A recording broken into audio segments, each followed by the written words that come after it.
بسم اللہ الرحمن الرحیم وَإِذْ قَالَ مُوسَىٰ لِقَوْمِهِ نماز سے پہلے یہ بات چل رہی تھی کہ یہ دو واقعے ہیں مستقل، اور وجہ بھی بیان کی، اور ان میں سے ایک اور وجہ یہ ہے کہ آپ دیکھیں دونوں واقعے کے شروع میں ہے اِذْ قَالَ مُوسَىٰ وَإِذْ قَتَلْتُمْ نَفْسًا، تو یہ دونوں علیحدہ واقعے ہیں۔ یاد کر جب موسیٰ علیہ السلام نے فرمایا اپنی قوم کے لیے بے شک اللہ تعالیٰ تمہیں حکم دے رہا ہے یہ کہ ذبح کرو ایک گائے،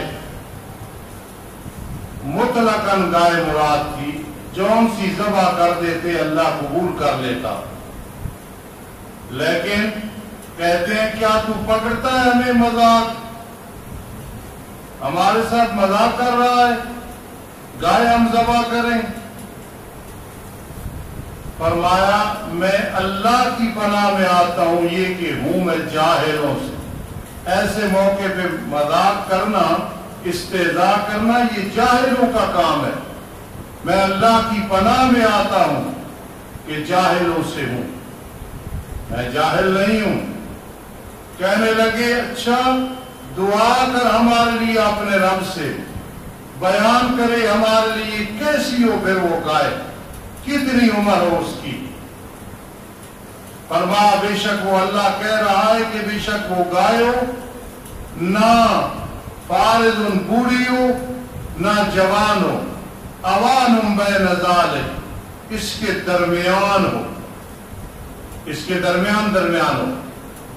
فَافْعَلُوا مَا تُؤْمَرُونَ پس کر گزرو تم جس کا تمہیں حکم دیا جا رہا ہے، اس کے درمیان ہو، پس کر گزرو جس کا تمہیں حکم دیا جا رہا ہے۔ کہنے لگے دعا کر ہمارے لیے اپنے رب سے، بیان کرے ہمارے لیے۔ اچھا جی عمر تو پتہ چل گئی، رنگ اس کا کیا ہو؟ فرمایا بے شک وہ کہتا ہے وہ گائے ہو زرد رنگ کی۔ یاد رکھنا زرد رنگ کی گائے کو ذبح کرنے کا حکم دیا، اور نفس کے بارے میں بھی تحقیق یہ ہے کہ اس کی بھی روشنی اور رنگ زرد ہوتا ہے، تو انہیں حکم تھا گائے ذبح کرنے کا، اس کی پرستش کرتے تھے۔ تم نفس امارہ کے پیچھے لگتے ہو تو نفس کو ذبح کرو، کیا مطلب نفس کی بات نہ مانو۔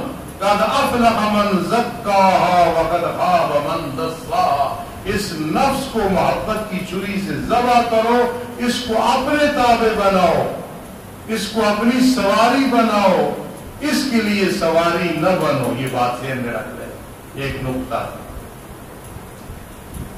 فرمایا بے شک وہ کہتا ہے کہ وہ گائے ہو زرد رنگ کی، فاقع لونہا گہرا ہو رنگ اس کا، بہت زرد ہو۔ سوال کرتے رہے، اللہ سختی کرتا گیا۔ تسر الناظرین خوش کرے دیکھنے والوں کی آنکھوں کو۔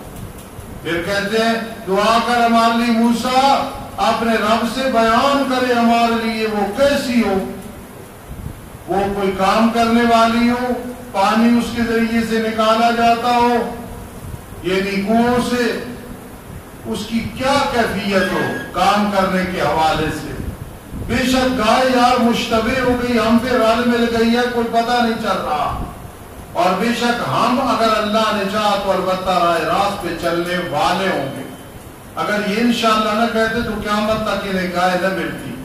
فرمایا بے شک وہ کہتا ہے بے شک وہ گائے ہو نہ پتلی دبلی ہو کہ زمین کو پھاڑا ہو، ہل جوتے گئی ہو، اور نہ پلایا ہو کھیتی کو کہ پانی میں اس سے کام لیا گیا ہو، مسلمتن ٹھیک ٹھاک ہو، لا شیۃ فیہا اس میں کوئی داغ نہ ہو۔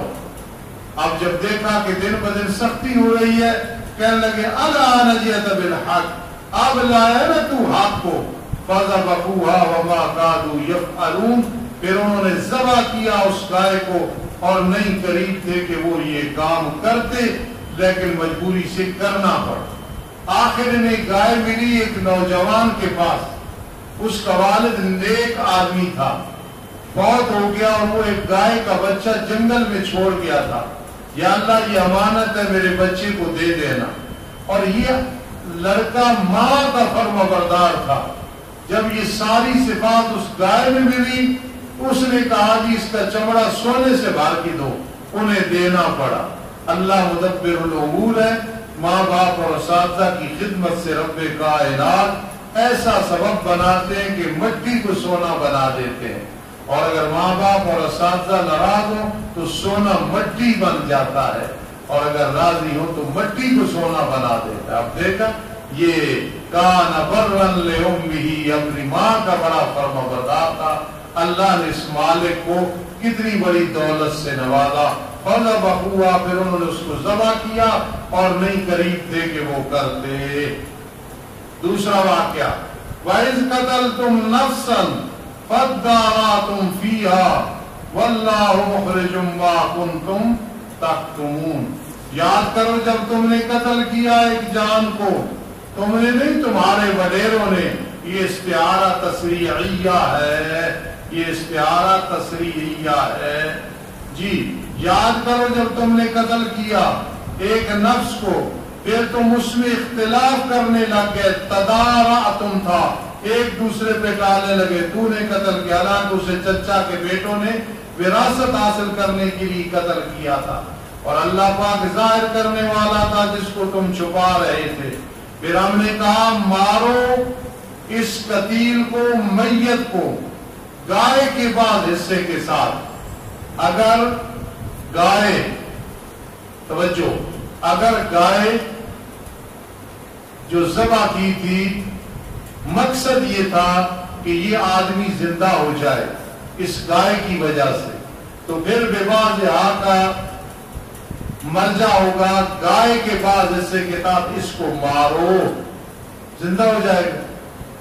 بات سمجھ آئیے؟ اور اگر بعض یہاں سے مراد نفس ہو جو زیادہ بہتر ہے تو مانا ہوگا مارو اس نفس کو، ٹھیک ہے، سلام دے، مارو اس نفس کو، قتیل کو، بعد اس کے حصے کے ساتھ۔ تو اب مانا یہ ہوگا کہ وہ جو قتیل ہے نا، اس کے جسم کا کوئی حصہ دوسرے حصے کے ساتھ مارو، زندہ ہو جائے گا، یہ زیادہ بہتر ہے۔ جو گائے مرجع بناتے ہیں وہ زیادہ بہتر نہیں ہے، یہ بہتر۔ اگر سلمان شہزادہ کہے کہ استاد جی پھر بے واضح آیا ہے تو پھر نفس تو ایک چیز ہے، اضربو ہو بے واضح، پہلے مذکر کی ضمیر ہے پھر مؤنث کی، تو جواب دیں گے کہ نفس مذکر پہ بھی بولا جاتا ہے، مؤنث پہ بھی بولا جاتا ہے۔ اضربو ہو، مارو اس نفس کو، قتیل کو، بعض حصے اس نفس کے ساتھ۔ تو زیادہ زندگی میں یہی بیان کرنا ہے کہ اس سے مراد گائے نہیں ہے جو کہ عام مفسرین کرام رحمہ اللہ لیتے ہیں، بلکہ اس سے مراد اس میت کو ایک عضو مثلا ہاتھ اسی جسم کے ساتھ مارنا ہے۔ اسی طرح اللہ مردوں کو زندہ کرے گا، جس طرح اس نے اپنی یہ قدرت دکھائی دنیا میں، وہ زندہ ہوا، اس نے بتایا میرا فلاں قاتل ہے، اور دکھاتا ہے تمہیں اپنی آیات تاکہ تم سمجھ لو۔ ثم قست قلوبکم من بعد ذلک، جی پھر سخت ہو گئے دل تمہارے، توجہ کرنا، پھر سخت ہو گئے دل تمہارے بعد اس کے، بس وہ دل مثل پتھر کے ہیں یا اس سے بھی زیادہ سخت ہیں یہودیوں، اور بے شک بعض پتھروں میں سے البتہ وہ ہیں کہ بہ پڑتی ہیں ان سے نہریں، بعض پتھر ان سے آگے نہریں چل پڑتی ہیں، یاد رکھنا، فرما خیال کرنا۔ اور بے شک بعض پتھر وہ ہیں البتہ پھٹتے ہیں ان سے پانی نکل پڑتا ہے، اور بے شک بعض پتھر وہ ہیں البتہ گرتے ہیں اللہ کے ڈر کی وجہ سے۔ یہ ساری چیزیں دلالت کر رہی ہیں تمہارے دل بڑے سخت ہیں، پتھروں سے بھی سخت ہے، پتھروں سے پھر بھی پانی نکلتا ہے، ظالموں تمہاری آنکھوں سے آنسو نہیں نکلتے ہیں شرمندگی کی وجہ سے۔ وَمَا اللَّهُ بِغَافِلٍ عَمَّا تَعْمَلُونَ، نہیں ہے اللہ تعالیٰ بے خبر ہونے والا اس سے جو تم عمل کر رہے۔ تتمہ نوع ثانی، بنی اسرائیل کی 5 جماعتوں کا ذکر ہونے لگا ہے۔ اب پہلی جماعت جو محرفین تھے، لفظی معنی تبدیلیاں کرتے تھے، ان کا ذکر ہے، لفظی اور معنی تبدیلیاں کرتے تھے ان کا ذکر ہے۔ ایک بات ذہن میں رکھنا، وَإِذْ قَتَلْتُمْ نَفْسًا پہ لکھ لینا تیسری خباثت، چونکہ 3 یہودیوں کی خباثتوں کا ذکر تھا، یہ تیسری خباثت تھی۔ عربی زبان میں 3 لفظ ہیں، عمل، رجا اور طمع۔ عمل اس امید کو کہتے ہیں یار امید ہے میرا کام ہوگا لیکن لیٹ ہوگا، رجا اس امید کو کہ جلدی ہو جائے گا، اور طمع جس کے ہونے نہ ہونے میں شک ہو۔ مولانا نعمان امیر بیٹھے، خادم بیٹھے، ان کی شادی، عمل اگر کہو گے تو یار 4-5 سال رہنے بھائیاں کراستہ نہیں کر سکتے، اے عمل اے نہ چھٹیے جو شادی ہو جاتی، اے رجا پتہ نہیں وہاں سے ہوگی یا نہیں ہوگی، وہ نہیں دیں گے، یہ طمع۔ تو فرمایا کیا بلا تم طمع رکھتے ہو، یہ یہودی تمہارے لیے تصدیق کریں گے، حالانکہ تحقیق ہے ایک جماعت ان میں سے سنتی ہے اللہ کا کلام پھر اسے تبدیل کر دیتے ہیں بعد اس کے کہ سمجھا۔ جو کچھ تورات میں ہے لفظی طور پہ تبدیلیاں، معنوی طور پہ تبدیلیاں، حالانکہ انہیں پتہ ہے کہ یہ اللہ کی کلام نہیں، تبدیلیاں کر رہے ہیں۔ دوسری خباثت، دوسری جماعت منافقین کی، پہلی محرفین کی ہے۔ اور جب وہ ملتے ہیں ان لوگوں کو جو ایمان لا کہتے ہیں ہم ایمان لے آئے، اور جب جدا ہوتا ہے ان کا بعض کی طرف کہتے ہیں کیا تم خبر دیتے ہو مسلمانوں کو جو اللہ نے تم پہ تورات پہ کھولا، انہیں بتاتے ہو تمہارے پیغمبر آخر الزمان کا ذکر ہماری تورات میں ہے، بتاتے ہو، نہ بتایا کرو تاکہ وہ جھگڑا کرے تمہارے ساتھ تمہارے رب کیا، اللہ انہیں پتا تھا ہمیں بتایا ہے، خود نہیں سمجھا۔ کیا بلا تم سمجھتے نہیں ہو؟ یہ دوسری جماعت ہے۔ کیا بلا انہیں علم نہیں ہے؟ بے شک اللہ جانتا ہے جو وہ چھپا رہے ہیں اور جو ظاہر کر رہے ہیں، یہ تبارک اور ذات ہے، یسرون یعلنون ومنہم امیون۔ تیسری جماعت ان پڑھوں کی ہے، بعض یہودیوں میں سے ان پڑھ ہیں، کتاب کو نہیں جانتے، معاذ خواہشات، اللہ مستثنا منقطع ہے، ایک خواہشات کے لیے جو اپنے حق میں ہے وہ کر لیا، جو نہیں۔ ایک مولوی صاحب ہے ہمارے دوست، وہ سناتے ہیں کہ زمانہ طالب علمی میں کہیں پڑھتا تھا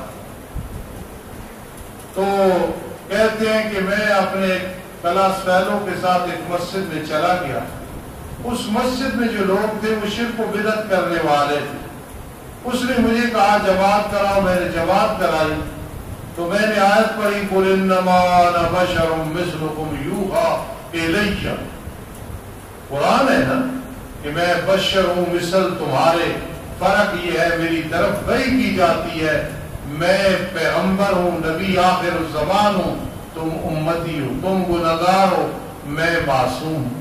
ٹھیک ہے، مقام ہے نا، اس میں کوئی نبی علیہ السلام کی توہین تو نہیں، آپ بشر ہیں حقیقی، نور ہے صفاتی طور پہ، آپ جیسا نہ کوئی بشر پیدا ہوا نہ ہوگا۔ تو وہ فرماتے ہیں کہ جب میں نے پڑھا نا طرز کے ساتھ مغرب کی نماز میں قُلْ إِنَّمَا أَنَا بَشَرٌ، نماز میں ایک آدمی نے پیچھے سے تھپڑ لگایا، کہتے ہیں کہ میں بڑا پریشان ہوا، جب سلام پھیرا میں نے پیچھے دیکھا، طالب علمی کی کمزور تھا، تو اس نے کہا ایسی ایتیں پڑھتا ہے جو ہمارا دل دکھاتی ہے، ایسی ایتیں پڑھتا ہے جو ہمارا دل دکھاتی، قرآن تو دل خوش کرتا ہے، قرآن تو پریشان نہیں کرتا۔ اس لیے فرمایا کہ وہ اپنی طرف سے باتیں لکھ لیتے ہیں، اپنی خواہشات کے مطابق مطلب بنا لیتے، بعض ان میں سے ان پڑھ ہے نہیں جانتے کتاب کو مگر خواہشات، اور نہیں ہے وہ مگر گمان کرتے ہیں، پھر بربادی ہے ان لوگوں کے لیے۔ چوتھی جماعت ہے، چوتھی جماعت احکام خداوندی کو مال کی وجہ سے تبدیل کرنا، بربادی ہے ان لوگوں کے لیے جو لکھتے ہیں کتاب کو اپنے ہاتھوں سے۔ قرآن مجید کی حفاظت کا ذمہ اللہ نے لیا، آج تک زبر زیر پیش میں کوئی فرق کر سکا ہے؟ نہیں کر سکا اور نہ کر سکے گا۔ تورات انجیل زبور کی حفاظت علماء کے ذمہ تھی، اس وقت کے علماء کے، تو وہ نہ کر سکے۔ لکھتے ہیں کتاب کو اپنے ہاتھوں سے، پھر کہتے ہیں ھذا من عند اللہ، یہ اللہ کی طرف سے ہے، تاکہ خریدیں اس کے بدلے میں حقیر قیمت۔ پھر بربادی ہے ان کے لیے اس سے کہ لکھا ان کے ہاتھوں نے، اور بربادی ہے ان کے لیے اس سے کہ وہ کماتے ہیں، ہاتھوں سے لکھتے ہیں پھر کہتے ہیں یہ اللہ کی کلام ہے۔ پانچویں جماعت میں نے کہا تھا 5 جماعتیں، پانچویں جماعت کیا کہتی ہے؟ ہرگز ہمیں نہیں چھوئے گی جہنم کی آگ مگر چند دن گنتی کے۔ 40 دن ہمارے وڈیروں نے بچڑے کی عبادت کی، بس ہم آگ میں 40 دن جائیں گے۔ یا دنیا کی مدت 7000 ہے، ہر 1000 کے بدلے میں ایک دن، تو ہمیں 7 دن عذاب ہوگا۔ اپنی طرف سے مسئلے بنا لیتے ہیں، باتیں بنا لیتے ہیں۔ ہرگز نہیں چھوئے گی ہمیں آگ مگر چند دن گنتی کے۔ کہہ دو میرے پیارے پیغمبر، یہ اس بات نبوت رسالت پر کہ ختم نبوت ہوتا ہے کل، کیا تم نے پکڑ رکھا ہے اللہ کیا وعدہ؟ اللہ نے وعدہ کیا ہے، بس ہرگز اللہ اپنے وعدے کی مخالفت نہیں کرتا جیسے اللہ کی شان ہے۔ کس نے تمہیں کہا ہے کہ صرف چند دن عذاب ہوگا؟ کیا تم کہتے ہو اللہ کے بارے میں، یا کہتے ہو تم اللہ کے بارے میں جو تم نہیں جانتے؟ بلا تخلیف اخروی، کیوں نہیں آگ چھوئے گی۔ تم نے کہاں سے پرچی لے لی ہے کہ آگ نہیں چھوئی؟ جس نے کمایا گناہ کو یعنی شرک کو اور گھیرا کیا اس کے ساتھ اس کے گناہ نے یعنی شرک پہ مرا، سن لو فاولئک اصحاب النار، یہ لوگ جہنمی۔